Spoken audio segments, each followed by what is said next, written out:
Story you've been seeing on the other side of your screen. Wits University students continue their protest against financial exclusion and a lack of accommodation. Students have served the institution with a notice demanding that all students owing 150,000 rand or less be allowed to register for this academic year. That's where we find my colleague Pule-Letshwiti-Jones. Pule, I don't know if I'm correct by saying that it looks like the crowd there has swelled up.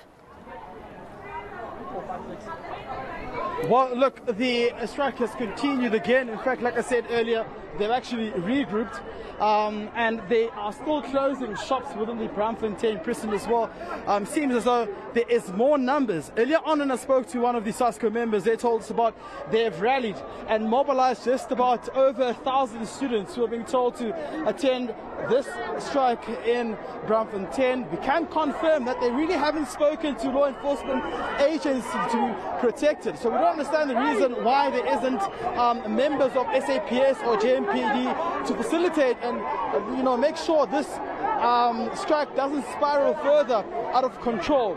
All we know is that they said they have looked for legal advice or sought for legal advice in case this strike heads to court. But it's quite irresponsible because, like you said earlier, you remember just before, one bystander was caught in a crossfire when police were trying to stop this strike that was taking place as well, which was coordinated by students. So things are really not looking that good here in Braamfontein, and they're about to continue if the management of the institution does not get back to them in time. I've been trying to get hold of the management, but I'm not winning, and hopefully we may be seeing a statement any couple of minutes from now coming from Wits. But as you can see, shops have been closed, shop owners are being told to actually shut down and to stop operating. This is in an effort to try to send a very strong message to the Wits management currently. Let me just try to speak to one of the students here as well. Let's just so we can get reaction as to where they're heading to now. Hey, Eswar, how are you? I'm good, and you? Where are you heading to now? We're going to, I think, main campus. If not main campus, we're gonna create a circle somewhere there. So why are you closing the shops? In order to be heard. Yeah? We want not to be heard. Yeah. How many shops are you going to close across Braamfontein? I'm not sure. I don't know. The whole of Braam. Yeah. The whole of Braam. The whole of Braam. Shutting down the local economy. We're shutting down the local economy. The whole of Braam is not operating. They can't. They need to support students. The local businesses must support us. No looting, no nothing. We just want us to be heard. Wait. Okay, Iman. Okay, let's talk. Okay, wait. Okay, wait. Let's have order. Has the management tried to speak to any of you guys to say, okay? That's the VC.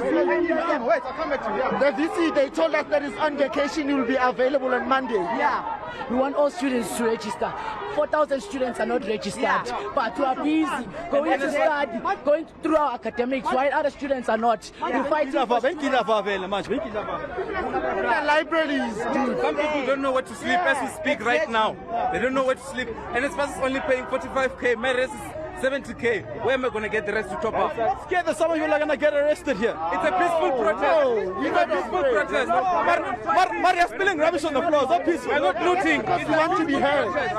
One student, one bouncer. One student, one bouncer. All right. Well, myself, the message is quite clear that they will continue with the protest. I'm saying that this won't stop until they get some form of communique whatsoever or message from the Wits management. It seems as though now we're taking another walk to the main campus where this protest is expected to continue. But of course, it has been quite disruptive in the streets of Braamfontein, where we've seen shops owners being instructed to close their shops. Of course, what this does is that it already disrupts the local economy in the city of Johannesburg, which, by the way, is already struggling financially and has had to sort for loans in council. So you can imagine the kind of ripple effect this strike will have on the local economy. But they're saying this is to send a strong message, rather, to the Wits management in an effort to try and get a response that will speak to some of their demands, which they've put on the table for quite some time.